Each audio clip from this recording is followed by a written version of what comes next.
नमस्कार, बिहार न्यूज देख रहे हैं आप। मैं हूं सुमन राज। भागलपुर में सुल्तानगंज थाना क्षेत्र के मस्ती पंचायत के गैस गोदाम के पास सुबह 6 बजे एक कार ने एक टोटो को जबरदस्त टक्कर मार दी, जिसमें घटनास्थल पर टोटो सवार एक वृद्ध महिला की मौत हो गई, जिसमें 2 लोग गंभीर रूप से घायल भी हो गए। वहीं घटनास्थल पर पहुंचकर पुलिस पहुंची और दोनों गाड़ियों को कब्जे में लेकर घटना की छानबीन में जुट गई। टोटो में बैठ के आ रहा था, सुल्तानगंज पैसेंजर था और दोनों में टक्कर हुआ। एक आदमी स्पॉट डेड हो गया। कहाँ पे हुआ टक्कर? और गैस गोदाम के पास, मस्जिद पंचायत में। मुआवजा के लिए सर मांग कर रहे हैं ग्रामीण, इस पर क्या करें? मुआवजा है, विद्युत साहब बैठे हुए हैं। जो सरकारी प्रावधान है 4 लाख रुपया वो तो मिलेगा, 20,000 रुपया और जो है पारिवारिक लाभ मिलेगा, और लेबर कार्ड से जो मिलेगा सर सारा प्रावधान इतनी सरकार की तरफ से प्रावधान है, सारा मिलेगा। नासिक से नागालैंड दीमापुर जा रही शराब से लदी ट्रक फारबिसगंज में दुर्घटनाग्रस्त हो गई। ट्रक पर 1200 से अधिक कार्टन विदेशी शराब बरामद किए गए, जो कि आर्मी कैंटीन को सप्लाई होने थे। सूचना के बाद मौके पर फारबिसगंज एसडीपीओ रामपुकार सिंह, थाना अध्यक्ष पुलिस बल के साथ पहुंचे। फिलहाल मामले की जांच की जा रही है।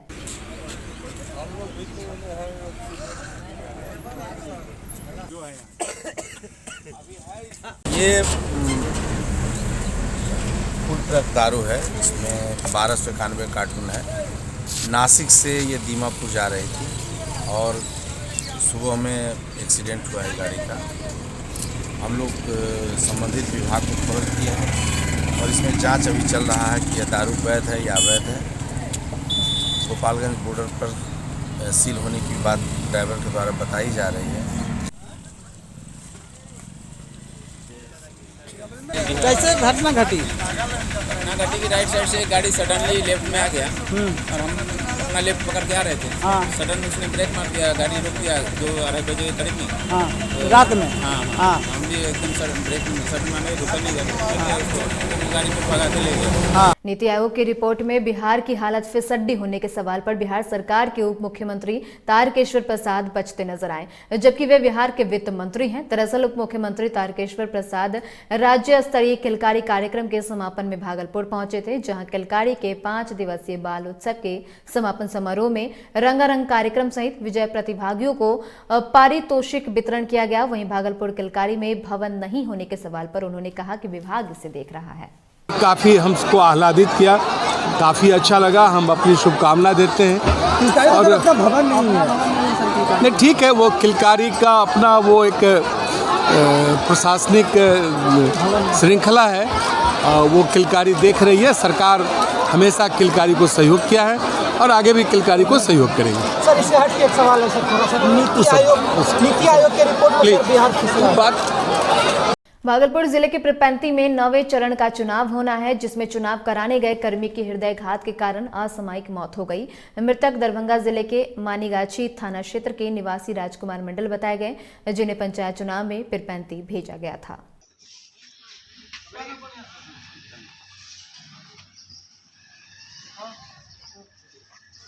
नालंदा जिले के राजगीर रेलवे स्टेशन पर राजगीर फतुहा सवारी गाड़ी बेपटरी हो गई। बताया गया कि जैसे ही राजगीर फतुहा सवारी गाड़ी राजगीर से निर्धारित समय पर खोली, वैसे ही महज 40 फीट आगे बढ़ने पर डिरेल हो गई, जिसमें 2 बोगी बेपटरी हो गई। चक्के के नीचे लकड़ी का टुकड़ा होने के कारण यह हादसा हुआ। फिलहाल घटना की जानकारी मिलते ही रेल के उच्च पदाधिकारी घटनास्थल के लिए रवाना हुए और मामले की छानबीन में जुट गए। औरंगाबाद के नगर परिषद के सौजन्य शहर में स्थित नवाडीह में नवनिर्मित पार्क का उद्घाटन सांसद सुशील सिंह, विधायक आनंद शंकर सिंह और नगर परिषद के चेयरमैन उदय गुप्ता ने संयुक्त रूप से फीता काटकर और नारियल फोड़कर किया।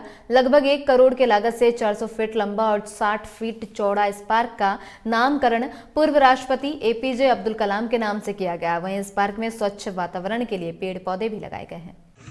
नगर परिषद औरंगाबाद की तरफ से औरंगाबाद शहर की स्वच्छता और सुंदरता के लिए एक बहुत ही अच्छा सुंदर काम हुआ है।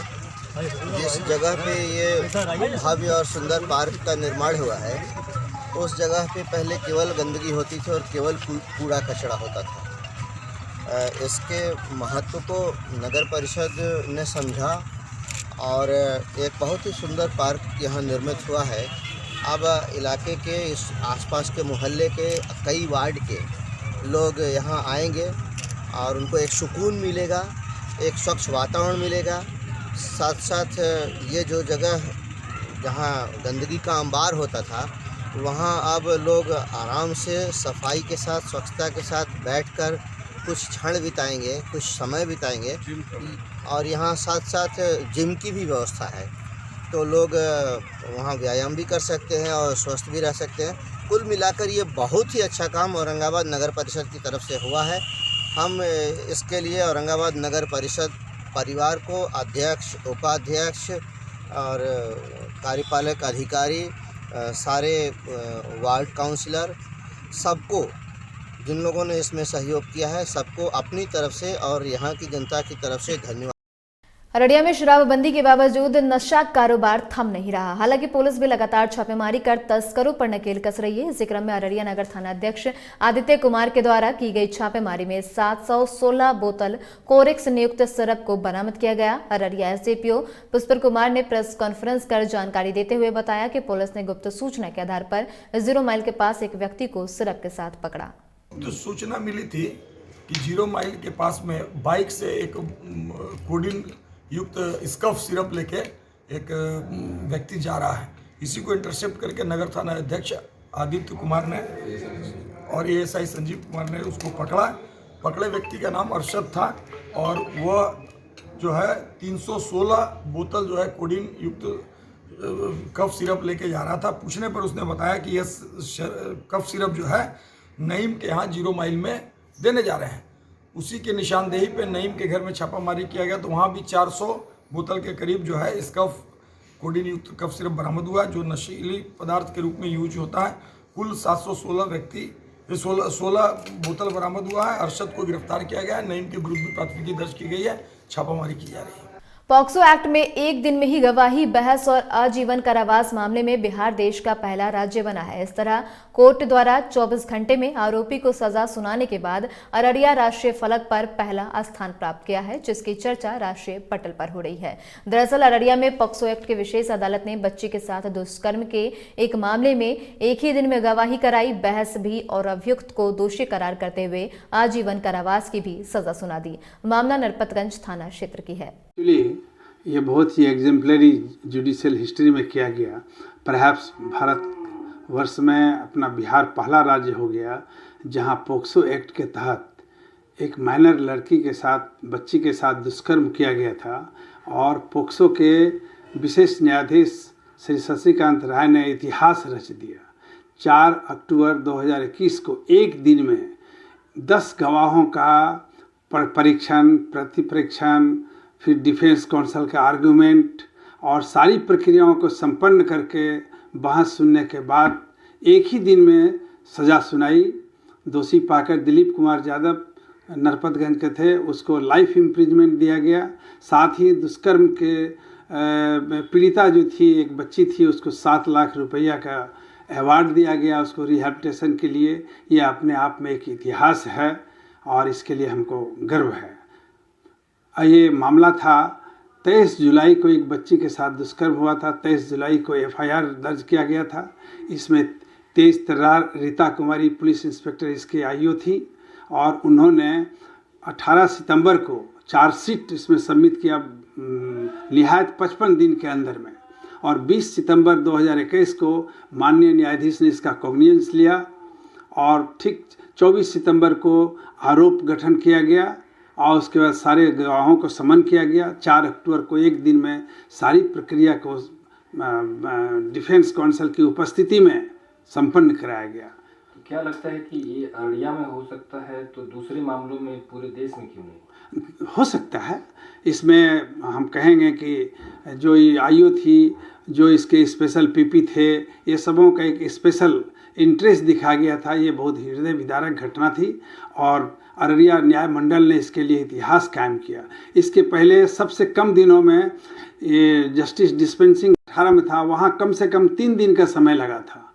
वह प्रक्रिया केवल एक दिन में हुई।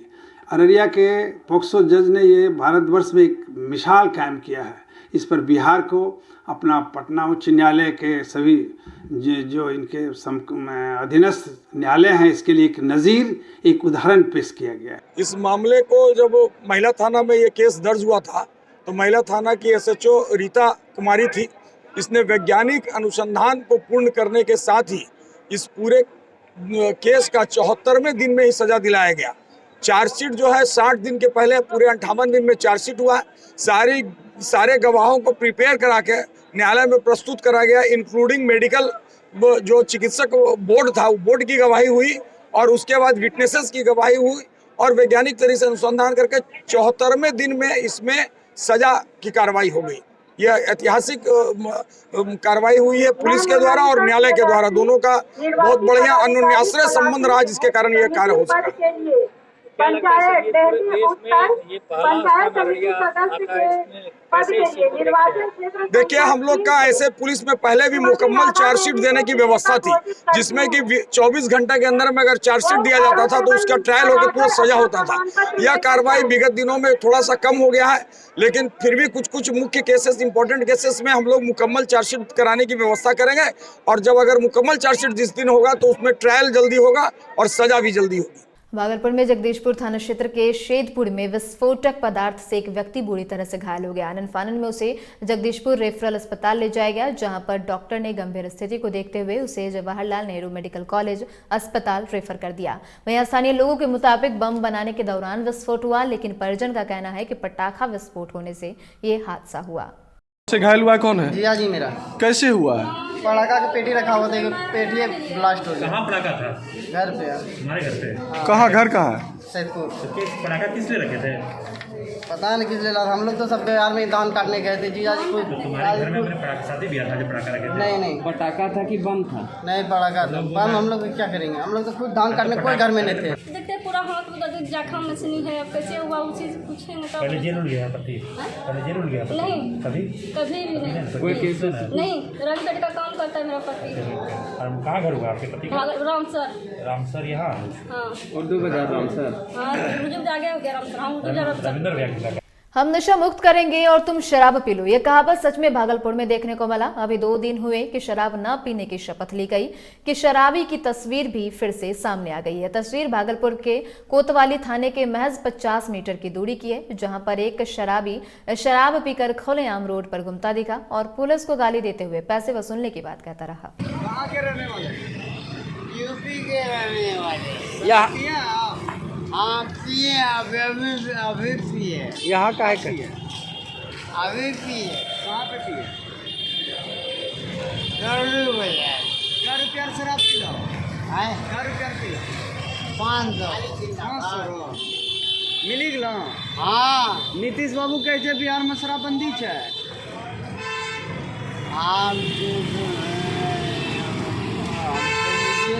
हम दे रहे हैं आपको, लेकिन शराब पी ले रहे हो।